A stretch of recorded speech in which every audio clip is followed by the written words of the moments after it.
When I was a kid, we lived in the country, and we clearly identified ourselves as the country kids. Went to a one-room school. In fact, I remember, I think it was the fifth grade that we were consolidated and had to go into town. And it was quite a while before the distinguishing past was removed, because we saw ourselves as being superior to the town kids and tougher, and the town kids clearly saw themselves as more refined and more intelligent than us country kids. Well, I guess I want to say that's kid stuff. But as a kid growing up, we spent our time riding around the gravel roads in a bicycle, when the bicycle was in good enough repair to ride. Lots of times walking, fishing in the little trout streams that flowed through our community. Some of the highlights were to grab a bag of cookies out of the freezer, or sometimes it might have been a bag of blueberries or some other fruit, and we go climb up in a tree someplace and eat the cookies or munch on the frozen fruit. And those were good days.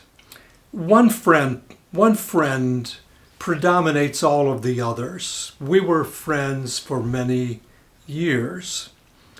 And we would have fights, and we would get mad at each other, and one or the other of us would take off and go home. But I remember a comment that he would make often. And he would say, do you know why a crayfish swims backwards? And of course, I would say no, even though we'd heard the joke many times before.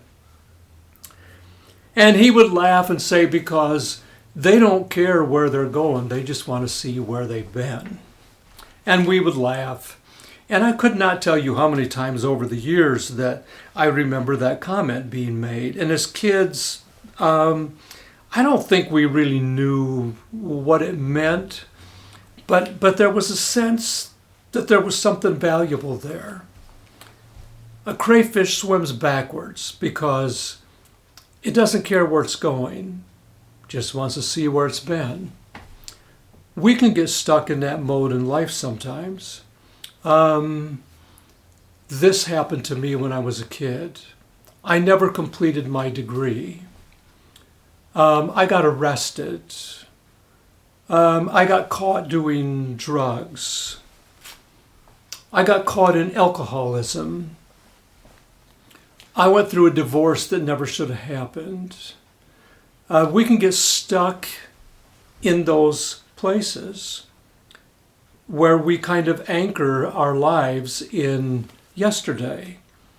Well, that can not only happen as the failures that can define us and hold us back, but sometimes that can happen in ways that we define ourselves by something from our past.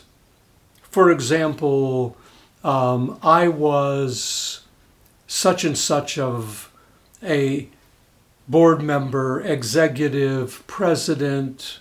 I worked with so-and-so, and we will let ourselves be defined by places we have been, or people that we have known, or individuals that we can say, yeah, we've been friends for years. Well,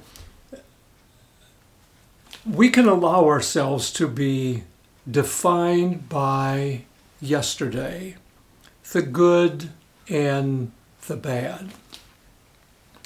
Well, I think the thing that I've been thinking about that really excites me is that you and I do not have to be defined by yesterday.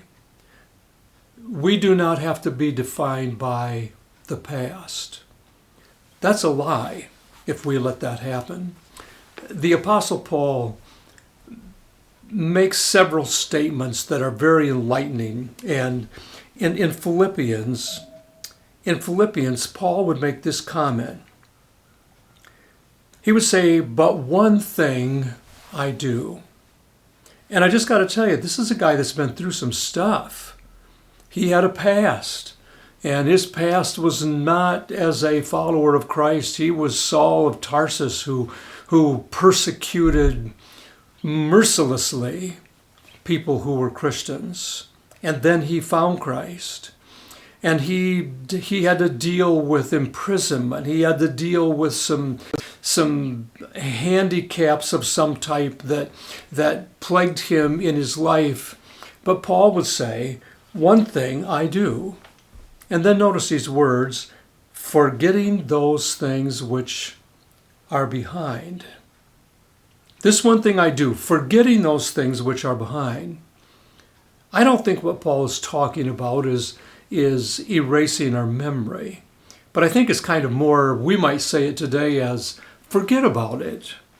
In other words, I think he's saying, do not allow yourself to be defined by yesterday's mistakes, or even yesterday's successes. But Paul said, here is the thing that I build my life around. Listen to his words. "One thing I do, forget those things which are behind, and reaching forward." One translation uses the word strain. In other words, he is reaching forward to those things which are ahead. And then he said, I push toward the goal. How I live my life, I am not defined by yesterday, but I've put it in a place of forgetfulness. I've put it in a place where it belongs, and that is yesterday.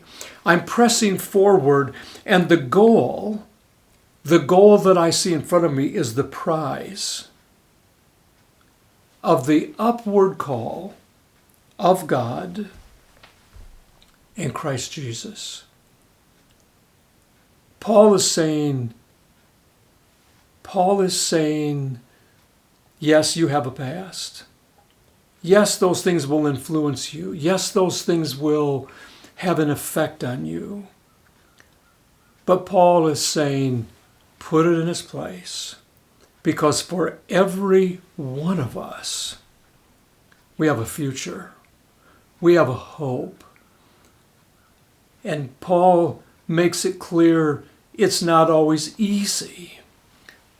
Sometimes it's a reach.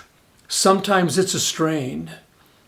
But he said, I'm keeping focused on what is ahead, on what my future holds, who I will be with in my future. And then there's some other things there's another aspect that I think is so powerful for us today.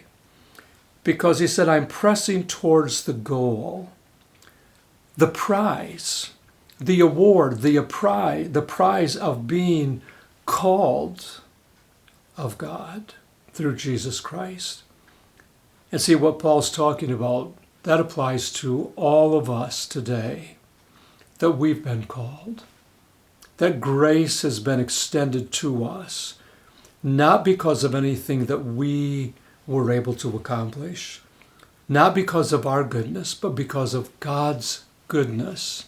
He is calling you to leave the past in the past and to reach forward, because in whatever circumstances, whatever place you are in today, there is a future that is incredible, a future that you've been called to, a future that is built around Jesus Christ, who died, who extended grace to us, and said, will you follow me?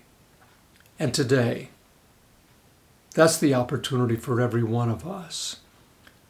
Take that past, good or bad, set it on the shelf, and look forward and embrace what is ahead, because you are called to be a follower and to win the prize of being one of His.